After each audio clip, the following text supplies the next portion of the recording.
Nauwi sa trahedya ang sanay ordinaryong biyahe matapos bawian ng buhay ang isang kulong-kulong driver sa naganap na banggaan sa kahabaan ng National Road sa Barangay Patais sa bayang ito nitong hapon ng Lunes. Sa ulat mula kay Acting Chief of Police ng Claveria Police Station, kinilala ang biktima na si Lorjan Yap, nasa hustong gulang at residente sa Barangay Tagatsur. Batay sa pagsisiyasat, tumatawid ang biktima sakay ang kanyang kulong-kulong mula sa isang barangay road nang mahagip ito ng isang Isuzu aluminum wing van na minamaneho ni Melchor, 29 anyos. Sa salaysay ng suspect, sinubukan niya magpreno ngunit hindi na maiwasan ang kulong-kulong dahil may kasalubong na sasakyan sa kabilang lane.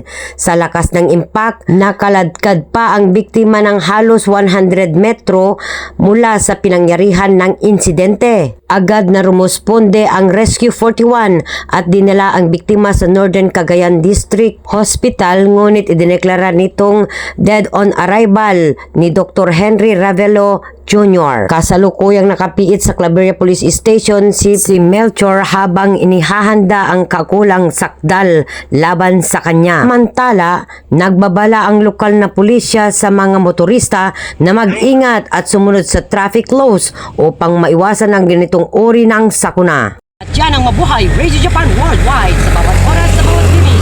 Mananatili kami walang takot, walang pinapaguran. Ako po si Maylin Tarong Pagkabili mula sa Claveria, Cagayan.